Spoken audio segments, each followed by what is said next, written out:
नमस्कार मैत्रिणींनो, श्री स्वामी समर्थ। आपल्या आजूबाजूला अशा काही घटना घडत असतात। त्या घटनेमुळे आपले हृदय भावनिक होऊन जाते आणि आपण वेगवेगळे विचार करत बसतो। कधी कधी परिस्थिती आपल्याला वेगवेगळे धडे शिकवत असते, परंतु ही परिस्थिती आपण पाहत असतो। कधी कधी ती परिस्थिती आपल्या हातामध्ये सुद्धा नसते, तरीही आपण त्या परिस्थितीला हाताळण्याचा प्रयत्न करत असतो। अशीच एक वेगळी माहिती आज आम्ही तुम्हाला या लेखामध्ये सांगणार आहोत। ही माहिती वाचल्यावर तुमच्या सुद्धा हृदयामध्ये यातना होतील। रात्रीचे 12 वाजले होते। दिवसभर थकून भागून रमेश आपल्या घरी आला, परंतु घरी आल्यावर बघतो तर काय, त्याची पत्नी त्यांच्यावर रागावली होती। घरी येताच हेमाने रमेशवर प्रश्नांचा भडीमार सुरू केला। तू कुठे होता दिवसभर? आता आलास? ऑफिसमधून तर तुम्हीच लवकरच निघाला होतात। दिवसभर कुठे शेण खायला गेला होतात? अशा विचित्र शब्दामध्ये ती रमेशला बोलू लागली। तेव्हा आता रमेशला हेमाच्या प्रश्नाचे उत्तर देताना जीभ अळखळत होती। तो म्हणाला, अगं आईला घ्यायला गेलो होतो। तेव्हा ती रागाने लाल झाली आणि म्हणाली, काय आईला आणले?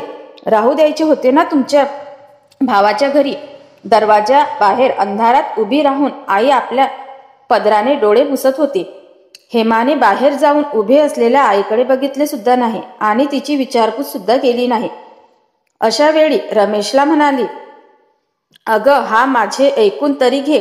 माझ्या आईला आता माझ्या भावाकडे राहणे शक्य नाही। तेव्हा ती जोराने रमेशवर ओरडली, का काय झाले? आणि आपल्याकडे काही कुबेराचा भंडार आहे का?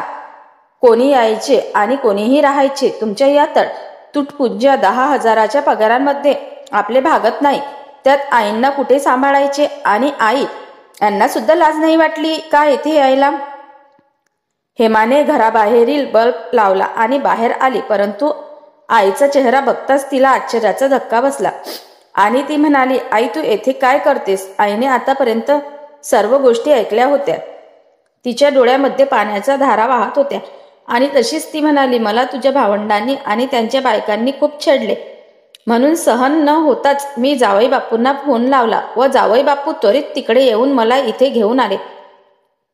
हेमाने आईचे डोळे पुसत आणि स्वतःचे डोळे सुद्धा पुसले आणि आपल्या पतीकडे प्रेमळ नजरेने पाहून म्हणाले, काय हो तुम्ही मला सुंदर सरप्राईज दिले। किती दिवसानंतर आईची भेट झाली आणि हेमा आईला आतमध्ये घेऊन आली। म्हणाली, दुपारपासून काय खाल्लं नसेल, मी तुला जेवण गरम करून वाढते। परंतु या जागी रमेशची आई असती तर किती गोंधळ झाला असता। या सगळ्या गोष्टी आपल्याला विचार करण्यासारख्या आहेत।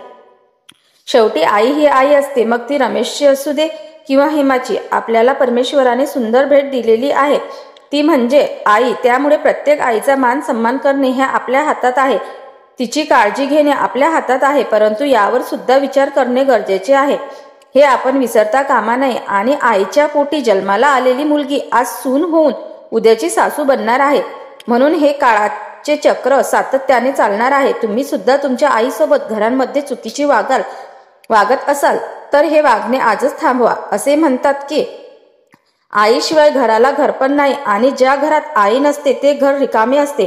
म्हणून आपल्या आईची काळजी घ्या, तिच्या तब्येतीला जपा।